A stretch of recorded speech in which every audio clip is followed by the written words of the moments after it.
Apabila saya melihat kerja baik yang dilakukan oleh Ustaz Abid Liu, di mana beliau membantu ramai orang yang memerlukan di luar sana, saya merasakan bahawa hati Ustaz Abid Liu ni tak tenang dan sentiasa merasa gelisah bila mana beliau mendapati di luar sana ramai orang yang memerlukan pertolongan tanpa pembelaan.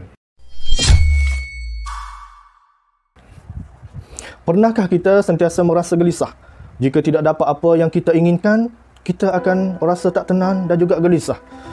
Jika dapat sekalipun apa yang kita mahukan itu, kita gelisah lagi.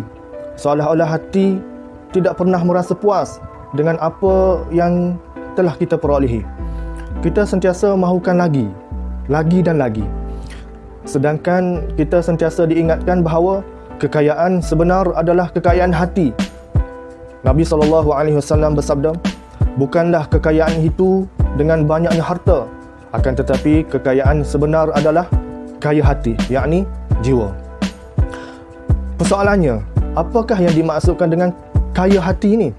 Kata Ibnu Hajar Al-Asqalani, kaya hati bermakna kita merasa cukup pada segala apa yang kita hajati, apa yang kita ingini itu sudah cukup bagi kita. Manakala kata Al-Imam An-Nawawi pula, kekayaan hati adalah kita rasa puas dan tidak pernah tamak dalam mencari kemewahan dunia. Allah Subhanahu Wa Taala berjanji bahawa orang yang menjadikan tujuan hidupnya akhirat, maka Allah Subhanahu Wa Taala akan menguruskan segala urusan dunianya, menjadikan hatinya kaya, malah akan diberikan pula kecukupan di atas dunia ini. Allah Subhanahu Wa Taala tidak sesekali pernah melarang kita untuk mencari keperluan di dunia ini, yakni untuk hidup. Namun jangan sampai menjadikan urusan dunia itu sebagai tujuan dan matlamat utama sehingga kita lupa tujuan hidup kita yang sebenarnya.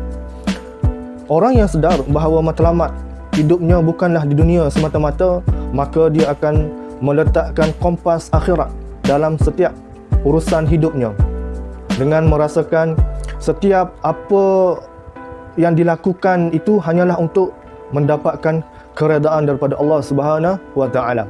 Pada akhirnya kita menyadari dan mengakui bahawa hidup ini hakikatnya satu persinggahan untuk mengumpul bekal baik sebelum menyambung lagi perjalanan kita ke alam akhirat. Kita tidak mahu pulang ke sana dalam keadaan hati kita miskin, yakni dengan sentiasa berasa tidak cukup dengan apa yang telah diberikan oleh Allah Subhanahu Wa Taala. Berbalik kepada topik kita pada kali ini adalah kekayaan yang sebenarnya adalah kekayaan hati, dan juga setiap perbuatan kita adalah untuk mendapatkan keredaan daripada Allah Subhanahu Wa Taala. Saya teringat kepada satu kata-kata daripada almarhum Tok Guru Nik Abdul Aziz Nikmat. Kata mucara yang beliau ungkapkan, marilah kita gunakan usia yang masih berbaki ni untuk mendapat keredaan dan juga mentaati perintah Allah Subhanahu Wa Taala. Kerana usia kita ni tidak lama, sekejap saja. Setiap hari kita semua sedang dalam perjalanan menuju untuk bertemu dengan Allah Subhanahu Wa Taala. Nyawa kita ni diumpamakan api pelita yang pada bila-bila masa sahaja boleh terpadam. Jadi saya amat terkesan dengan kata-kata ni. Marilah sama-sama kita perbaiki diri kita dengan menjadikan akhirat sebagai tujuan utamanya dan juga tidak meninggalkan dunia, kerana dunia adalah jambatan untuk kita sampai kepada akhirat sana. Jadi sekadar itu saja video daripada saya untuk kali ini.